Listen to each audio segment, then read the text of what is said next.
ஒரு இடம் அங்கே போய் சேர்றோம் அப்படின்றது கிடையாது. As you are here, you will be the same on the other side. நீங்க இந்த இடத்தில் எப்படி இருக்கிறீர்களோ அந்த இடத்தில் கூடவும் அதே மாதிரி இருப்பீர். இது சத்தியம். நம்ம முன்னோர்கள் எல்லாருமே சொல்லியிருக்கிறார், நாமும் பார்த்திருக்கிறோம். Balaji, we are hearing the இறக்கும் போது எதுவும் கொண்டு வர மாட்டோம், இறக்கும் போது எதுவும் எடுத்துட்டு போக மாட்டோம் அப்படி.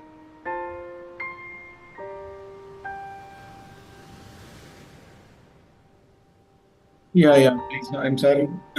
I just missed it. Okay, yeah, good.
Hi, Masters.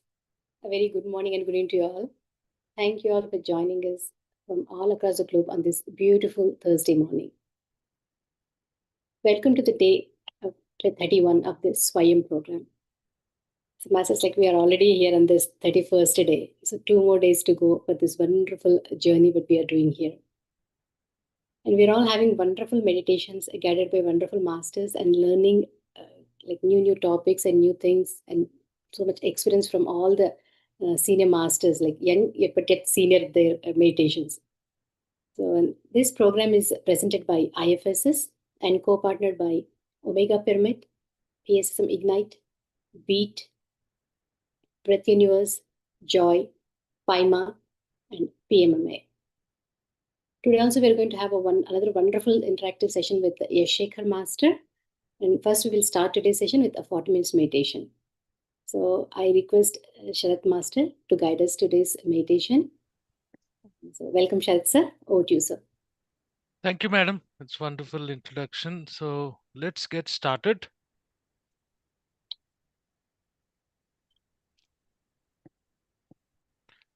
All right. So it's always good to start with a moment of silence. So silence internalizes us. So that is the essence. So we should use silence wherever it is possible. All right. So meditation is how we get into it very important. How we prepare ourselves and get into it is very important. But at the end, the procedure is same. You will, when you are into meditation, you have to observe your breath and then settle down, right? Your mind should become calmer, and then things what needs to happen will happen, right? So let's get started. Already you might have found a quiet place. The next thing is find a quiet place, find a comfortable posture where we can sit for longer duration. Take 5 seconds time to find a comfortable posture. You can sit on a sofa or you can sit on the floor. So once you found your comfortable posture, we get a lot of cosmic energy. We need to form a circuit. So that's why you have to clasp your fingers like this. If you have specs, take out.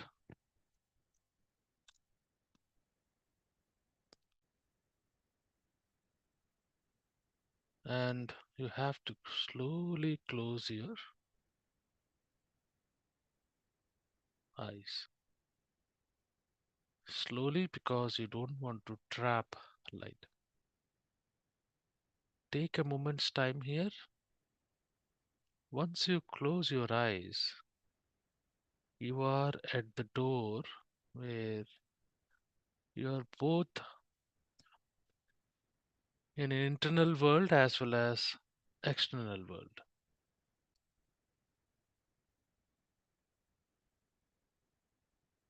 So close your eyes, relax already.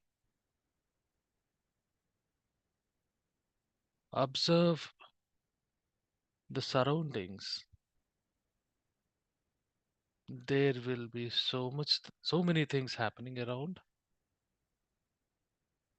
Somebody talking in the next room, a lot of other background noises. All of those things will become passive as we focus our attention to the breath. The incessant breath which is happening, which is natural, each one at its own pace. Start observing your breath. Do not alter or change in any way the breathing happening. Observe as is.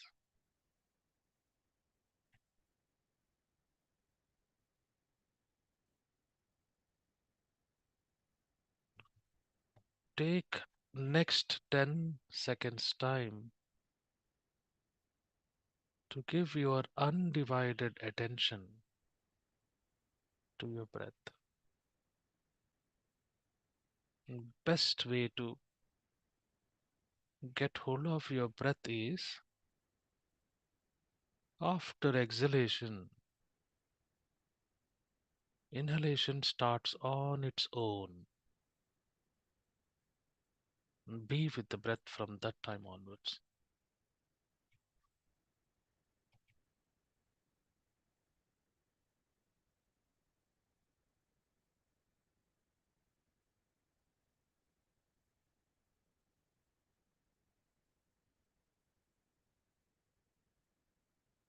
No visualization,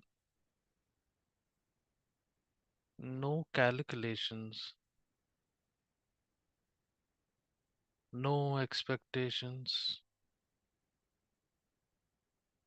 no mantra chanting. Don't count your breath. Just observe your breath. Don't give any other task to your mind other than observing your breath.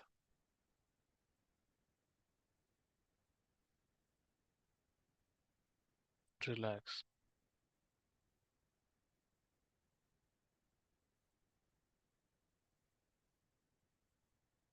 Let everything become passive other than your breath.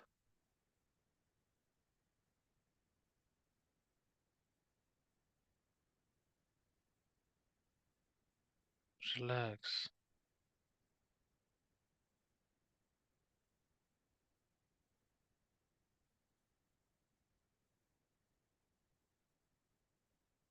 There will be a meditation music which will begin at any time.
Let each breath lead you into deep meditation.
Stop going after the thoughts. Be with your breath, masters.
Come back to your breath, masters. Relax.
deeper, masters.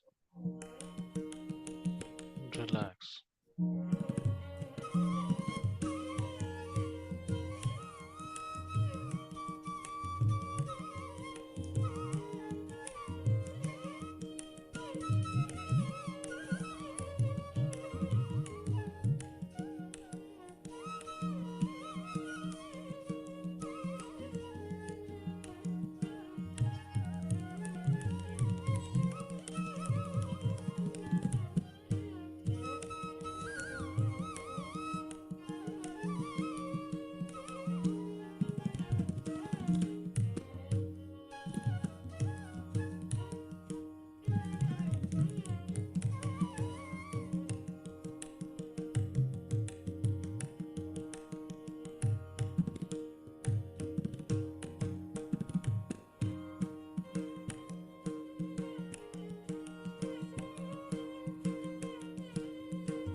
Few more minutes, masters.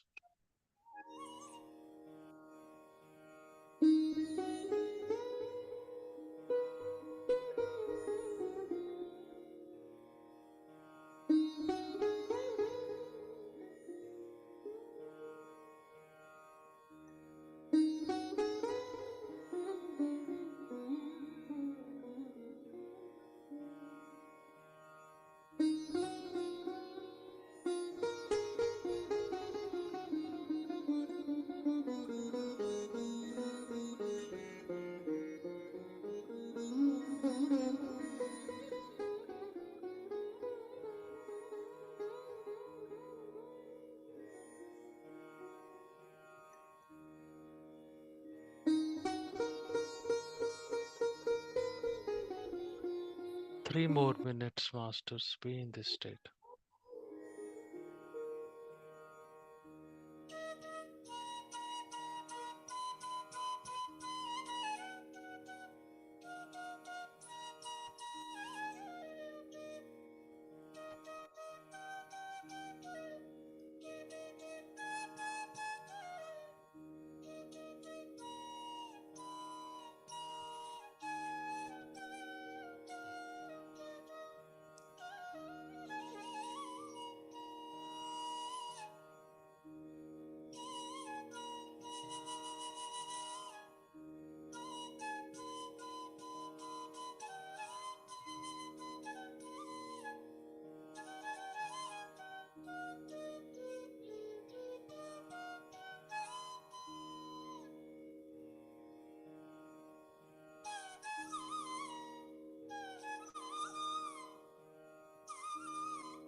One more minute.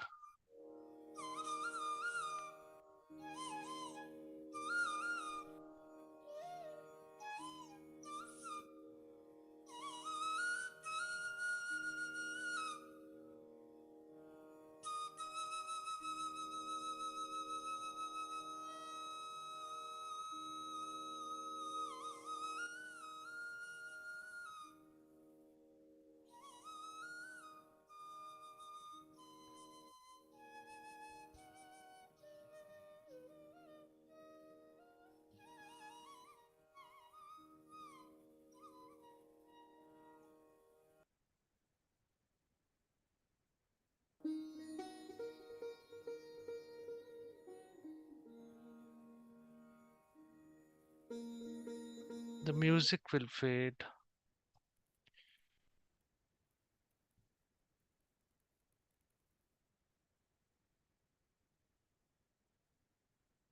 Thirty seconds.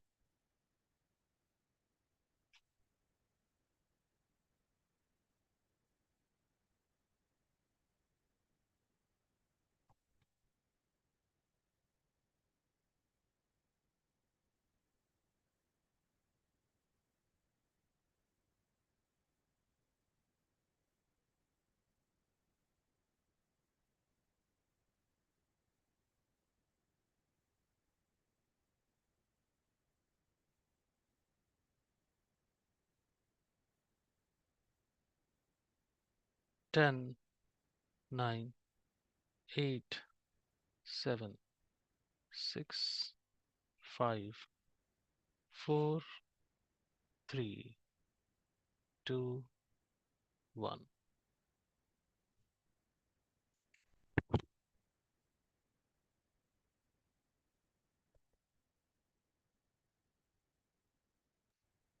This thing. Keep your palms on your eyes. Take a moment and slowly open your eyes.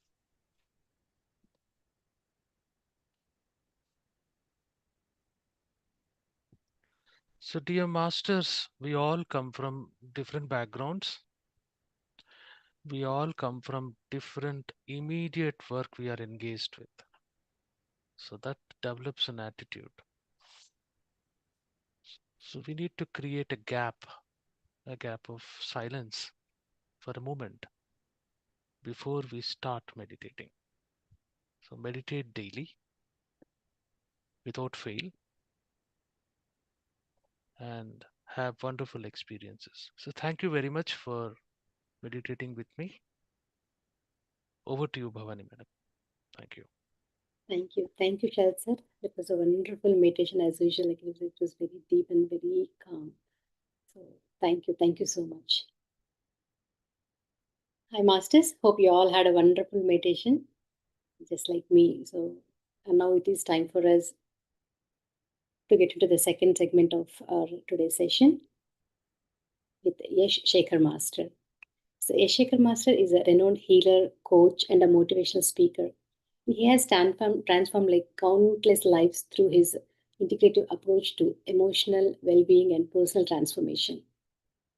Yash Master has offered his services across various platforms, and his mission is to awaken inner strength, foster conscious living, and make healing accessible to everyone.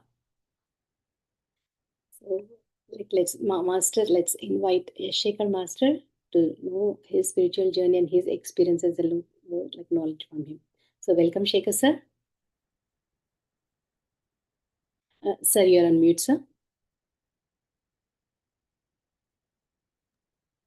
Hello everyone, Namaste. Hello from Namaste. India. I think we are cross country, cross platform. So I'd like to welcome everyone first of all to this program. Thanks to Bhavani ma'am to invite me here.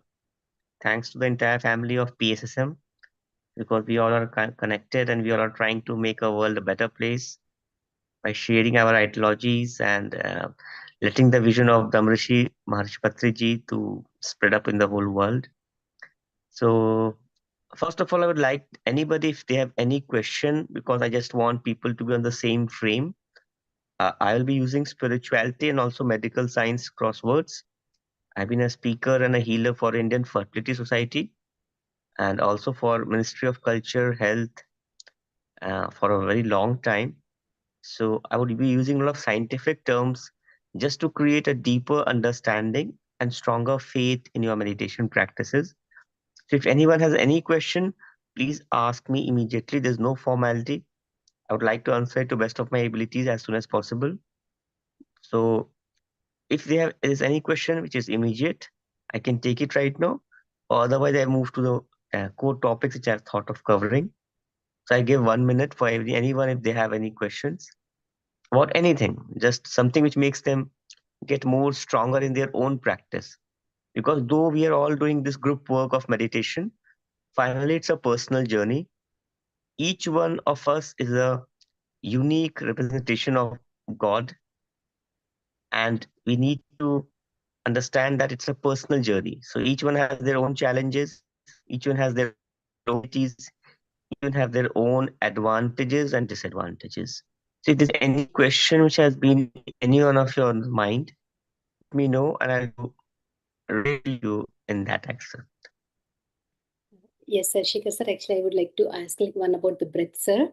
So usually when we do this meditation, first we sit and we observe our breath, right, sir?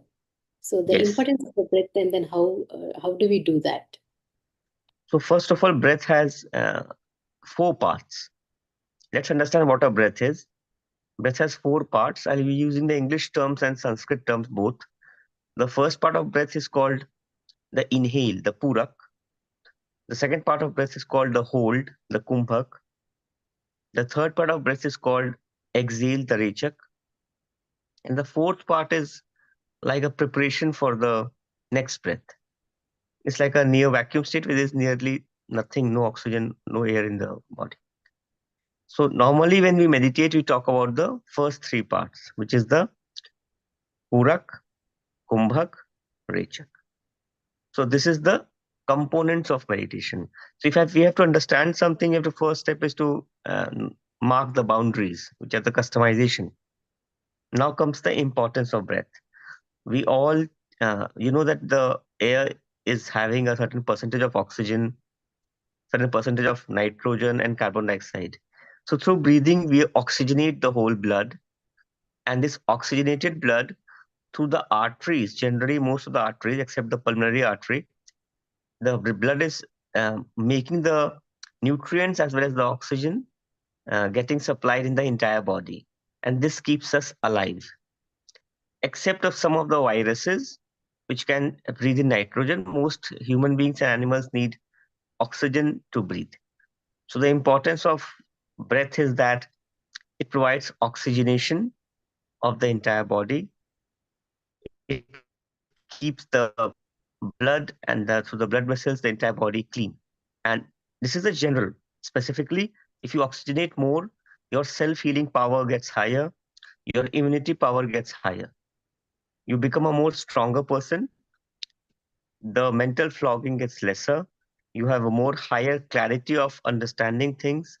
You can go much deeper in your understanding. If certain level of people, for example, someone's breath is, the hold is 30 seconds. And for example, someone's breath is say 3 minutes. So the one with more deeper and so slower breathing, who is oxygenating the whole body and mind to a deeper level, will have higher clarity. So that's the prime importance of breathing. If you breathe properly, you are providing more energy to the mind and body at the same time. So it's like the body is connected to the breath, breath is connected to the mind, and mind is connected to the soul. So there's a structure which follows, and hence higher the breath, easier it is. And it also works in reverse, which means if you're having a good spiritual state, then also your breath will get deeper and longer. Let's see the reverse example. Suppose you're having a not so good day where your emotional state is not good. You will see your breathing will be tense. It will be a shallow and fast breathing. And when you're in a happy state, relaxed state, your breathing will be deeper and slow. So you can measure the effect of any individual element, anything in your life by how you are breathing. If you are breathing properly, if your breath is long and deep, you'll feel the difference naturally in yourself. So I hope I've answered the question. Yes, sir. Beautiful, sir. So, I know. Is there any way that we can change the breath, like when Yes. we're So breath depends on your body. Okay. So there's a question. So I'll take both questions one by one. So first question Bhavani ma'am has asked is that, is there a way we can change the breath? Yes, we can change the breath by our thoughts. So if we change the thoughts, then also you can change the breath. And you can change the breath through your posture. So I said body, breath, mind, and then soul. So by working on the mind also change the breath, body you can change the breath. So if you have a straight spine and a relaxed fit body with amount of food to digest, which means the whole focus is on the respiratory rhythm, then your breathing can become better. This is the body work. And by mantras, chanting, affirmations, and mantras are again of two types. Some mantras have meanings, some mantras have no meanings. So mantras without meanings are called sound. They enter the subconscious mind faster. So by working on that aspect also, you affect the breath. So by both these aspects, you definitely affect the breath. So that's the first question. Second question, Nandi ma'am has asked that how does meditation help in calming a troubled mind? So understand, first of all, a troubled mind has a certain amount of confusion somewhere. If someone's mind is troubled, that means there's certain issue which is blocking the mind. So meditation helps to get a person into more still state. When the stillness level is high, the oxygenation of the brain is higher, so you can reach the solution fast. So whatever aspect is troubling you, that will obviously become, I would say, easily solved.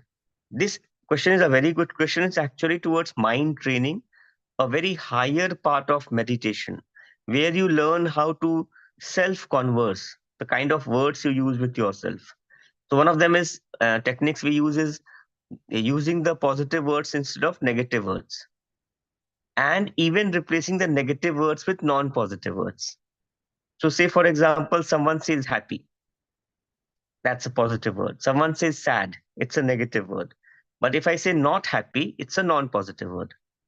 Interestingly, sad and not happy nearly means the same thing. So either use positive words or non-positive words. So either say I'm happy or I'm not happy. Don't use the word sad, because the way your brain takes it, the signals, electric impulse, the electromagnetic spectrum is different. So by using positive words, positive self-conversation and affirmations, this is all mind work, you can improve the troubled mind. So meditation, this is also a kind of meditation. Don't think it's meditation is only about breath. Meditation is a lot about mind work also. And this is a more subtle form of working on the troubled mind through meditation. Another method which I already discussed is spinal position, keeping the spine straight, keeping the body more fitter with right kind of diet and water intake. Next question is, how do we meditate longer? As I'm hearing 2-3 hours works wonders. Well, definitely meditation, first of all, remember that quality of meditation is more important than quantity of meditation. For that matter, anything in life, it's quality time which matters the most. So you say you meditate for very good, that's better than doing it for longer duration, but not being so focused. Saying that, the question is about how do we meditate longer? To meditate longer, you have to develop affinity or love for meditation. For that matter, to do anything longer in life, you need to develop that. If a musician is playing for 1 hour, and the same musician after a couple of months starts playing for 4 hours, so the love for meditation or the love for the music has changed, or the person is meditating through music, I would say. So you have to develop the love, you have to develop the feelings, we call it in Sanskrit bhavna. So to do longer meditation, you have to develop longer bhavna. When I started my journey in Padmasana, I used to use Padmasana a lot. I could do it for 45 minutes when I started. Very young I was. And then I reached 2.5 hours quite fast because I used to love using that posture. And interestingly, Padmasana is a tough posture. So you can't do it for longer duration if you're not enjoying it. So to meditate, the question is, how do we meditate longer? To meditate longer, you have to enjoy meditation. And then you will not even remember how much time has passed. It's more like the way Einstein explained the theory of relativity. So if you are spending time with something you like or love, the time will pass faster. You don't have to think about time. The action will take you completely. So when we have to meditate longer, you have to love meditation, the art of an act of meditation. And that's it. The time will keep increasing. The clock will keep ticking. Just focus on the act of meditation and your duration will get longer and longer. We have one more question, sir. How do we develop that love? First is practice. Abhyas yoga. In Bhagavad Gita, Lord Krishna says the power of Abhyas yoga in the later chapters. So by practicing Abhyas, you develop that love. First. Second is Sangat, association. You become whatever you associate with. If you associate with thieves, you will become thief. If you associate with saints, you will become saint. If you associate with scientists, you will become scientist. If you associate with bodybuilders, you will become bodybuilder. So gradually that attention, like the way, like Yudhishthira also says in Mahabharata, in the Parv where he meets the Yaksh, where he's testing Yudhishthira for the test at the lake, where all his brothers have had the water and they have fallen. So he asks a question, by studying which scripture a person becomes great. And Yudhishthira says only and only by association someone becomes great. So after practice, second is association. So we develop that love towards meditation by associating with those people who already have that love towards meditation. So Abhyas and Sangat, practice and association is the answer to your question. Wow, that's wonderful, sir. And one of the masters is asking, can we clear the pain of old wounds? Yes, definitely yes. Remember that every old wound is actually an experience in your mind. It doesn't exist. Say someone lost a dear one 10 years ago. That moment has passed. And interestingly, suppose a person dies 10 years ago, within 100 years, anybody known to that person will pass. The memory of the person will completely go away. So what keeps that pain alive? The mental memory, the experience of the person keeps the pain alive. So you can clear the pain of old wounds by either visualization, completely visualization, new things which never happened also, by the art of visualization, or by creating new experience with new people or the same person in a better way. So there are three methods.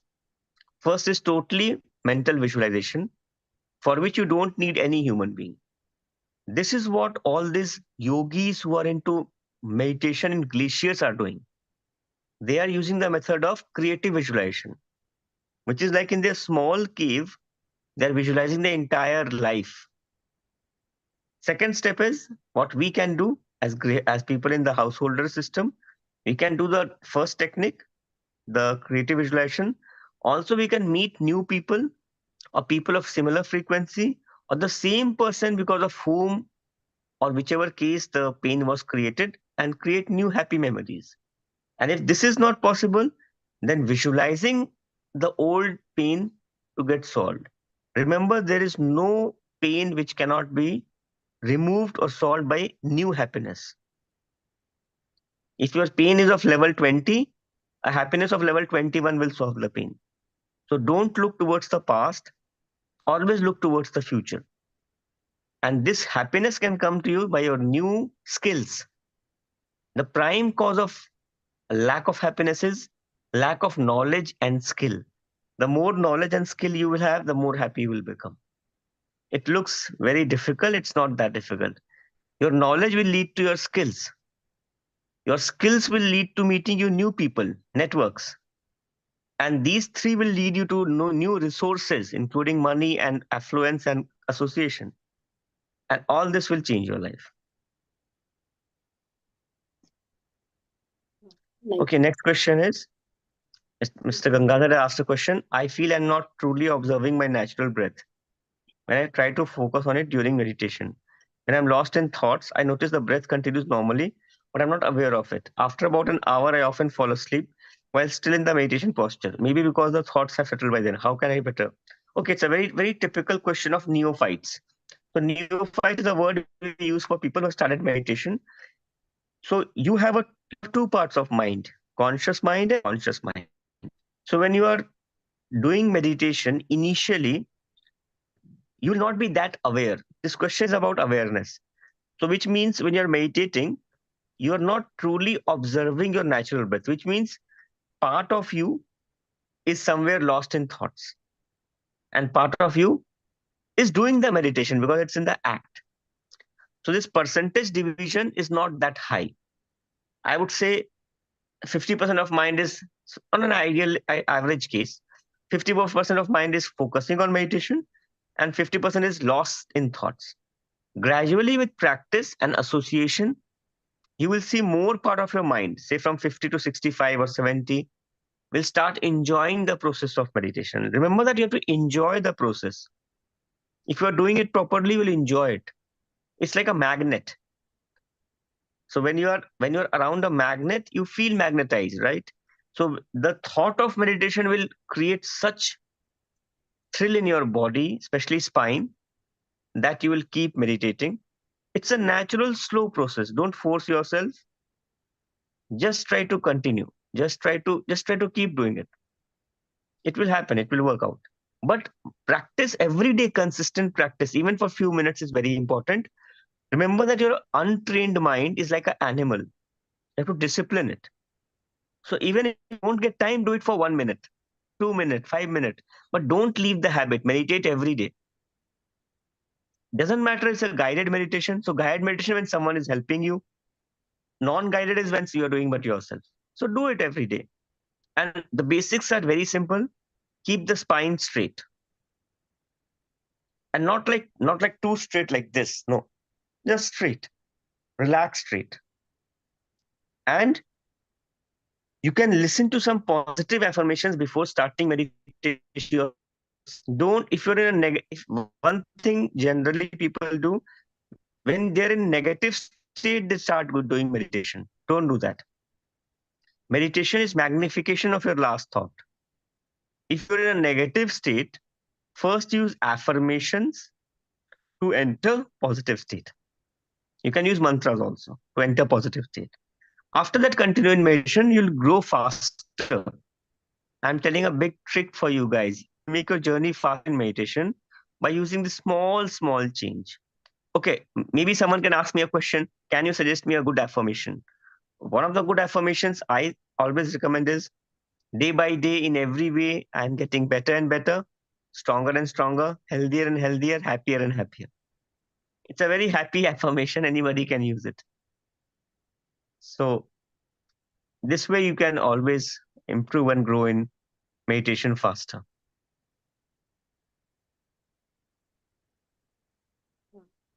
Nice, sir.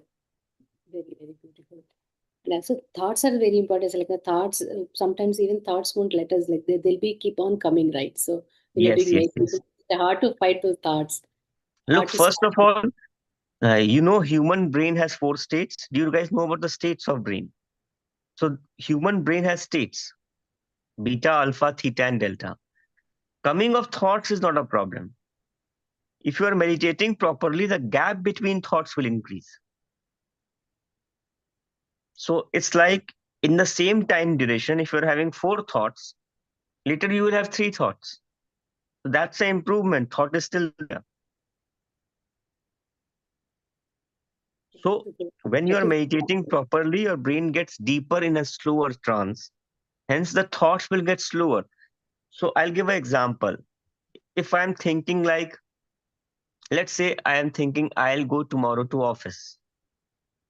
So if I am a neophyte, which means I'm a beginner in meditation, I'll think like, I'll go tomorrow to office, I'll go tomorrow to office, I'll go tomorrow to office, I'll go tomorrow to office.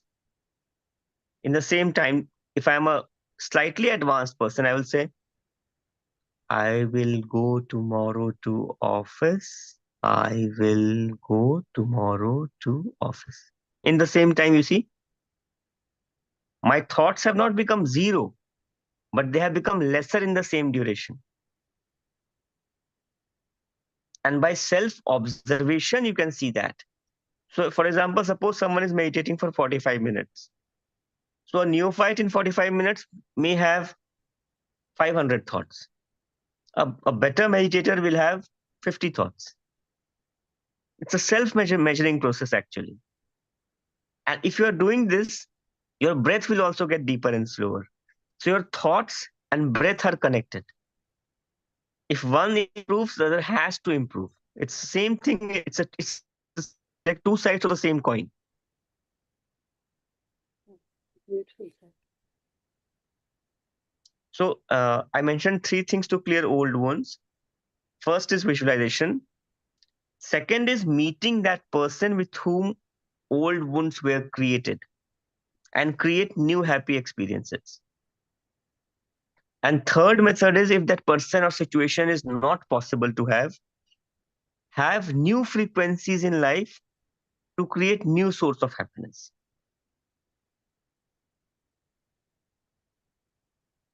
So these are the 3 methods I mentioned. I'll repeat it. First is pure visualization. It's totally at mind level. Second is pure relationship, is meeting that person and creating new memories. And third is a balance between the first and second, where if it's not possible to meet that person or be in that situation, to meet new people, new frequencies, and create new happy memories. Till the time you are alive, you can always create new happy memories from new people, new situations, animals, nature. Even watering plants is a good experience. With soil is a good experience. Spending time in waterfall, good experience. Lying down on the grass, good experience. Being in the snow, good experience. Being in the forest, good experience. Listening to birds, good experience. Being in the open air, good experience. Meditation, good experience. I can tell you 100 positive ways of finding happiness without a person. So remember that to feel sad, if you have old wounds, to feel sad, you need to focus on that old wound. You can't feel anything happy or sad if you can't focus on that. Like I will give an example. Suppose a near and dear one dies of a particular person A. The person A will be sad. Now a person X who doesn't know this person who is dead will not feel sadness. Why? Because the person X has no experience with this person A who died. So in any situation, to feel the pain of old wound, you have to connect to that memory. So either you connect to new memories or you meet that person or situation and solve the memory. If it is not possible to solve the memory, focus on new memories. You can't feel sad unless you focus. Whatever you focus becomes a reality, be it of past, present, or future. Even you can use imagination. I don't know if you guys have watched Harry Potter movie. If anybody has watched, the main character in that movie, Harry, has very little happiness movements and moments in life. So what he does, he has to master a charm called Patronus charm. So this charm is a very powerful charm. It needs very powerful happiness energy. So Harry imagined himself winning the Quidditch Cup. Not in the reality. He's in an imaginary world and creating that happiness. So even if something sad has happened to you, you can imagine something very positive. And this positive imagination will create new moments, new experiences, even bring new people in life. A lot of times, because we think a certain situation or person is making us happy. God is so powerful that God can create 10 times better people and 10 times better experiences in your life. If you think positive, God will never act. Please understand, God is a neutral energy. God reacts. So when you are positive, that reaction it gets.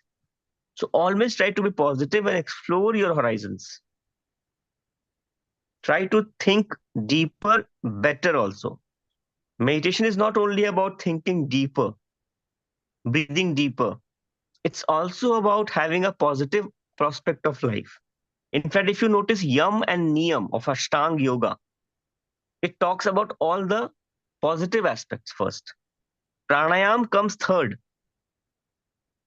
If you notice about the Ashtanga Yoga, if you follow the rule book, Yam and Niyam comes at the first and second step, which is all about creating a positive environment in your mind. Then comes third is Asana, which is positive posture, both mental and physical. Then comes Pranayam, fourth, which is all the kind of breath work and mind work. Then comes Pratyahar, fifth, which is interiorization of mind, what I'm talking about right now, creative visualization. Then comes Dharana, sixth, which is deeper focused concentration and imagination. Then comes Dhyan. It's like super concentration, a effortless, still state. And then comes Samadhi, eighth, which is amalgamation with the object of your focus. So if you follow the basics, it's all very easy. First is to create a positive aspect. In any situation of life, you can create a positive aspect, even in a sad situation. There is a very famous lady. I'm not trying to promote her, but her example is very good. Her name is Miss Arunima Sinha. She lost her leg during one of the accidents in her life, and her leg had to be amputated. So this is a sad reality if I end the story here. But then she used this as her advantage and became the first lady to climb, first amputated person to climb Mount Everest and later many other peaks. So you see how the second part of story has changed? Any normal person in the first part will be sad. It's like having an old wound. But the second part of story, she has created it great. Had her leg not been amputated, she may have still climbed Mount Everest, but would have never become the first amputated person to climb Mount Everest. So you can always make it better from wherever you start making it better. It's always a choice. Because even death is not final. If there's any truth in Bhagavad Gita and all the religious books of the world, even death is not final. So at any position, you keep doing your best, even your last thought. It says in Bhagavad Gita, whatever is your last thought and emotions, you enter that realm. So Lord Krishna mentions that those who worship Lord Shiva reach Lord Shiva's realm. Those who worship Brahma or Indra reach their realm. Those who worship me come to me. So you just always have a choice, always. That's really wonderful, sir. Thank you. And Bindu, raise your hand, Bindu. Please unmute yourself. Thank you, Is there Bhavani. yeah. Yeah, thank you, Yash sir, for sharing excellent wisdom with all of us. Whatever questions that you are answering are very useful for each one of us here. Thank you so much. I have a quick question. Is it possible to act with complete presence and awareness in every moment, not only when you are meditating, but throughout the day? Gradually, not immediately, gradually with proper mind training. Because an untrained mind cannot reach to bigger realities. I will give an example. Okay. How many of you can jump above 4.5 feet?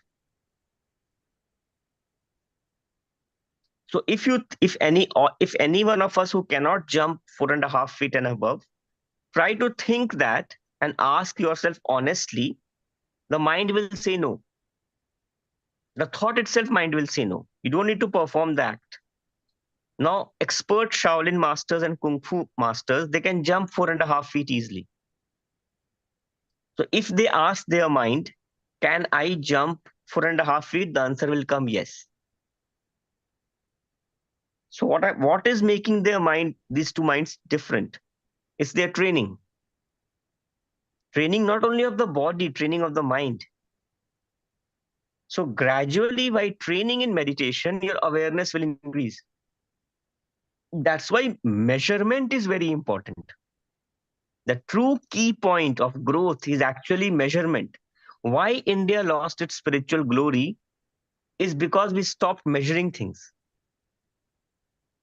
Like in materialism, we measure, right? We have measured the progress of, so last 100 years, India has become very powerful again.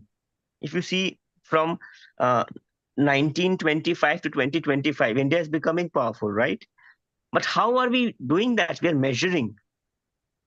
Not that we are the best in the world, but we are among the best in the world because we are measuring. We measure like for example, India's space technology. It's one of the finest in the world. India's rise in the information technology, finest in the world. So we are measuring, right? Same in meditation also. But because it's a personal journey, nobody else will measure it for you unless you authorize them, obviously. Like I can do okay, I do a monthly class and I ask everyone to present me a chart that how much hours of so there can be two kind of measurement. One is quality, one is quantity. Quantity is number of hours of meditation. Let's say I start a school, like a friendly school. Every month I meet once and I ask you, okay, person 1 to person 10, tell me how many hours of meditation you did in the last 1 month. That's a quantitative measurement. But the qualitative measurement, that how deep you meditated in this 1 hour or whatever time duration you meditated, 10 minutes also, that's very personal. That I cannot see. You have to yourself see that how much was the depth of a meditation, which will come by watching your thoughts and your breath. So this is the prime aspect. Measurement is important. If you guys have been exposed to a bit of what IT industry, there's a very famous tool called Six Sigma. So Six Sigma, I'll not explain in detail, but it talks about design, measure, analyze, implement, and control. So second step again here also is measure. Because you can't analyze if you can't measure. And you can't implement if you can't measure. And if you can't control if you can't analyze and implement. So measurement is first step. So when you say measurement, do you mean the more deeper the meditation is, the more presence, or the longer time you feel the presence and awareness? The effect, if you meditate properly, look, suppose someone meditates for 10 hours and someone meditates for 2 hours. So amount of time shows their discipline, but how much deeper and slower they are breathing shows the final effect. Like suppose someone meditates for only 1 hour and has his breath reduces to 3 minutes. That person is doing better than someone who meditates for 100 hours and breath is only 1 minute. It's like any good exam, like IITG, medical, CAT, management, or UPSC. How much hours you are giving is not that important. It's important how much you understood the subject. And let's see a very practical example. Let's see I read a book first time in my life and it took me 10 hours. The same book when I read 50th time in my life will take me 2 hours. What has changed? I understand the subject better. So what is my purpose? Reading it 50 times or reading it certain number of hours or understanding it? Understanding. So that's same with meditation. That's why Gyan or Vairagya, they are considered own brothers in spirituality. Both come together in a package. It's not that you'll get Gyan, you'll not get Vairagya. And Vairagya doesn't mean sadness. One point I must tell you guys, Vairagya is not sadness. Vairagya actually is a happiness, but it's a detached happiness. It's a difference between having and being. When you're a Vairagi, you can create anything anytime. Your being is powerful to create anything. Your thought itself can create anything. You will not have the thought. But once you have the thought, it will happen very fast. So Gyan and Vairagya comes back in a package. I know many great masters in my direct experience in Himalayas who are Vairagis. Doesn't mean they can't fulfill their desires. If they have a desire, the manifestation ratio is crazy fast, like another level. So their stillness is doing the act. Stillness is God. Even science accepts that. Like I said, the brain has 4 states: beta, alpha, theta, delta. The delta state of brain is the most deepest brain. Just giving the example that beta state is mostly like normally we are in beta state right now. Then comes alpha. Alpha is when you are falling asleep at night and waking up in the morning. It's the most relaxed state. Then is theta state, in which a polar bear enters hibernation. You can still your mind to certain level that your body functioning you can affect. And delta state is same as a coma patient or a ventilator patient or an enlightened master. If you see the 4 states, the thoughts are getting more less. The gap between thoughts are getting higher. So as stillness gets higher, you become very powerful because every next thought will have more power. Let's say the gap between 2 thoughts is 10. So thought number 2 will have unit 10 level of power.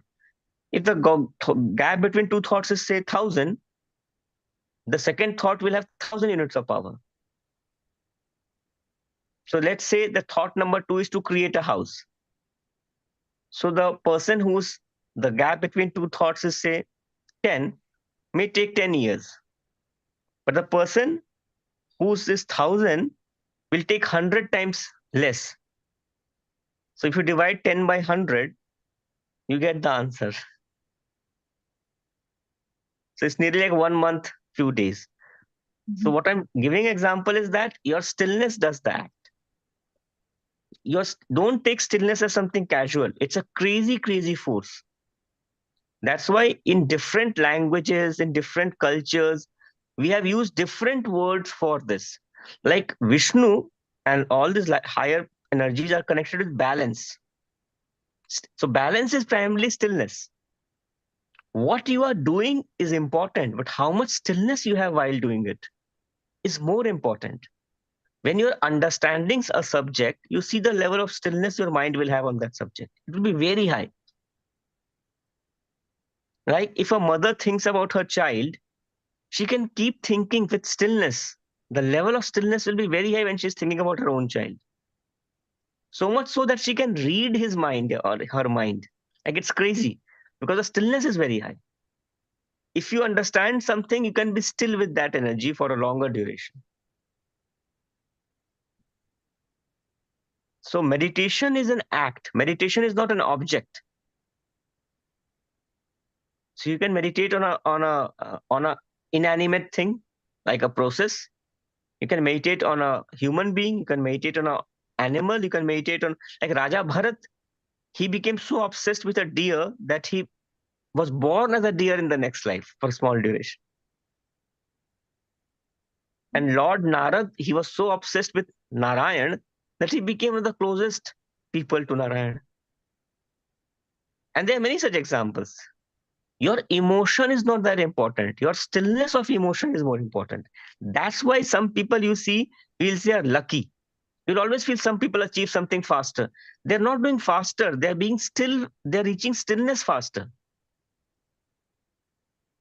If you want something in life, you have to be still. Meditation is not only about vairagya. You can be in the grihastha ashram and have everything and still be meditated. Meditator means you can visualize something with external or non-external support and be still with that visualization. And it will come to you. So it's actually a very smart thing. Yeah, it's not like a sad thing or a dull thing. Meditation is not dullness. That's why in Bhagavad Gita, Lord Krishna says, one who sees action in inaction and one who sees inaction in action is a yogi. This is a very powerful line. Someone sitting still is not, maybe not that still, can be creating something very big in that stillness energy. So you have to first learn to generate that energy by stilling the mind, by decreasing the thoughts. And how do you, don't think of thoughtless state. Having thoughtless state means zero state. You are not thinking of thoughtless first time. You're thinking of reducing the thoughts. It's like if you're playing KBC, you're at first question, you don't think of 20th question of 1 crore. You grow gradually, right? So it's like that in life also. You can't, there are a lot of great yogis, but they have taken a lot of time. Okay, when I started meditation, my breath was 30 seconds. Now it's easily 4.5 minutes. Easily, like any time I can do 3 minutes plus. So is it because I focus on breath? No. I focus on stillness. Breath, having a still breath is a bonus out of that stillness. My focus of meditation, I am very connected to. I love that focus. And that is making me meditate deeply. And that is making my breaths longer. I'm never thinking of breath and not thinking of any object, to be frank. I'm just thinking of my focus point, which is actually a godly energy in my case. And that's doing everything. I'm extremely obsessed with the form of God since childhood, and that form is always with me. And that is what is doing the difference. I'm not saying that's the only way. You can focus on different objects, but you must have the stillness. Your emotion should be able to be still with that state. And your growth will come naturally, very easily, with enjoyment also. Not like your desires will not be fulfilled. That's awesome explanation, Yash, sir. Because I always thought that stillness is thoughtless state, which I always thought I wouldn't be able to attain that stage because thoughts always come in, whenever I meditate. Yeah, that's completely okay. Coming of thoughts is not a problem, but you must be able to measure that how much is the reduction of thoughts gradually. And for that, you don't need to note the thoughts also. Some people do that. Some people use Rudraksh Mala or Tulsi Mala to count their thought threads, we call them, thread of thoughts. Like suppose I'm thinking about my office. That's one thread. Thinking about like child or wife, another thread. Building a house. There are many threads. So lesser the threads, the stronger you are. But sir, just one more question, sir. Like when you're counting that also, still you're thinking about it, right? Yeah, but that thought, the thing, okay. When you are counting, you are thinking about it. But still that's less thoughts than when you're not counting and it's haphazard movement. Like I will give an example. Let's say I'm counting, I'm doing Om chanting. And I say 1 Om, 2 Om, 3 Om, 4 Om. So I had total 5 thoughts if you notice carefully. One is the numbers of 1, 2, 3, 4, and one is the thought of Om 4 times. But if I am thinking Om, oh, I had to go there that day. Om, I have to go to office. 3 Om, there's a file. If you net see there, now there's 8 thoughts. So worst state would be these 8 thoughts. Better would be 1 Om, 2 Om, 3 Om, 4 Om. Best would be nothing. In best state, there's nothing. Neither Om is there nor number is there. Nothing is there. That's why when we start meditation, when you use these beads and all this help, highest level, you don't need any help. You are yourself that stillness. That's the beauty of life. Whatever you start thinking too much, you will become that. Whoever you start thinking, you will become that. This all is in Bhagavad Gita and actually in all the books of the world. I'm just trying to summarize and make it easier for you guys because I've studied these books. You don't have to do too many things. First step, choose a object. And this object can be anything. It may not be only spiritual. It can be materialistic also. And then with that object, fall in love. Really, like forget the world totally. Trust me, the world is like I would say, chauraha, which means like a crossroad. There will always be a spectrum of colors. The entire spirituality initially is to choose one color, become that color, and then start the journey for the next color. And when you have all the colors, you become a transparent sunlight. But you can't try to be all of them together. Yes, sir. Yeah, that's really beautiful. So I thought I got one question more. Yes, actually, we have two questions, sir. Like first one, okay, we'll take. Sir, could you please repeat emotion and should be with stillness, like she's asking about? So basically, emotion and stillness are not opposite forces. Emotions, if not reaching a stillness point, is a disturbance. Look, human mind is a very powerful tool. If your emotions are aligned in one direction, which is the object of stillness, they will attain stillness. If you're changing the objects, then the emotions become chaotic. So you have to prioritize your mind. The biggest problem in life initially, as I said, is measurement. There's another big problem, lack of prioritization. If you can prioritize things in life and try to prioritize everything, that's why numbers are so important. Why is number and language so important? For this reason only. Try to think without a language. A very practical example. Whatever I say, I always give quantifiable examples. Try to think without any language. Say English, Hindi, Telugu are 3 languages. If you know few more, say 5, 6, 7 languages. Now try to think in a language which you don't know. How can we do that, sir? Exactly. You see that? This is called measurement. So if you don't think in terms of numbers, colors, language, you can't think. So if there is no object, how can there be emotions? To have any emotion, there has to be an object of emotion. Say any example to me, any human being, any situation, any post, prestige, object in life, there is an object and there is an emotion. The problem is we are thinking of too many objects at the same time. The problem is not the object. The problem is too many objects at the same time. You have to have discipline to have one object for certain duration, and you're allowed to have many objects as well. But there has to be a fixed time period for every object. And this is, trust me, all great businessmen. I've worked with so many unicorns and rich, powerful people, and all of them do the same thing. They all have very dedicated time stamps for everything. That's really nice, sir.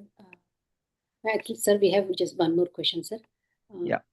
Gangadhar, sir, let's send a message that feeling heat in my back after 30 days of meditation. So, any idea?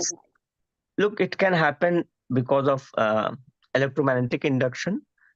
So if you're meditating properly, you may feel the inner heat. In Buddhism, we call it tumo, TUM-MO. So it's a state. So if you meditate regularly, your psychic heat level gets higher. You feel that. That's possible. But that's not the end. That's still I would say, like an indicator that you're doing well. The end is stillness. Because if I use the word indicator, I must tell what is the end, right? The end is stillness. End of spirituality is stillness, and it is measured. It's a measurable stillness in terms of thoughts you have in certain duration of time, the amount of breath you have in certain duration of time. Let's say a person breathes 10 times in 1 hour, and a person breathes 100 times in 1 hour. Now you tell me who is more still.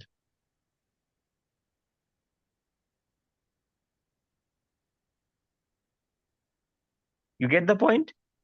The more still you are, you'll have lesser number of thoughts. Your thoughts and actions consume oxygen and produce carbon dioxide. So the less thoughts is very scientific actually. Your thoughts and movement of body consume energy. They consume oxygen, produce carbon dioxide. So the less thoughts you will have, the less consumption of oxygen, the less production of carbon dioxide, the less need of oxygen. That's why in the earlier times, when they should test a yogi's power, they used to lock them inside underground caves. This used to say Bhumi Samadhi. So someone who can do Bhumi Samadhi for 1 day and someone who can do Bhumi Samadhi for 10 days are not at the same level. That's in ratio of their thoughts. Okay. I'm trying to just make all these supernatural feats look possible and measurable. That's it. Few of them I can do, obviously. That's why I'm talking about that. Yeah, I know, sir, like we know that like you could hold your breath underwater like 4.5 minutes. So that Yeah, is, that's right. Actually, I can do more, but yeah, my record is about that. oh, you can do more than that. That's really wonderful, sir. That's a great feat, actually. Actually, it's all about because I'm still. My mind is very still. And you can measure all these things. These things are very measurable. They're not difficult. By your body language also, you can see how still a person is. Okay. Yeah. We use this in psychological trainings also. That's really great, Sandhya. Thank you so much. And Masters, if anyone has any more questions, please do ask.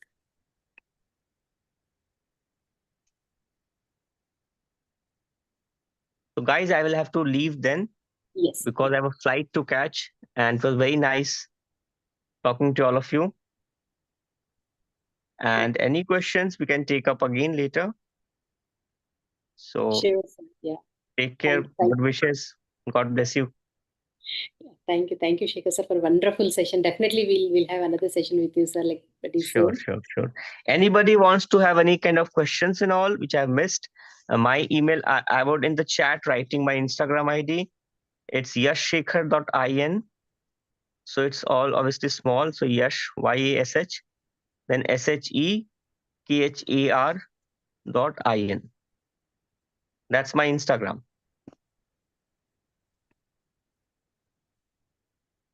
So you can always write questions, and hope I would be able to make some contributive difference. And take care. God bless you. Take care, everyone. And thank you, Bhavani ji, and thank you, everyone. And to make me be here. And I just wish everyone here a great time. And trust me, it's not take things from positive perspective and not saying only from optimistic angle. It's actually possible. It's not that tough. That's really wonderful, sir. Yeah, thank you so much. Okay, take care. God bless. Thank you, sir. Thank you, Masters. Thank you for joining us today here and then sharing your energies. And really, we had a wonderful session today. So hoping to have another one more soon. And then tomorrow again, we'll meet with another wonderful session and with a wonderful master. So until then, have a good night, Masters. Thank you. Thank you all.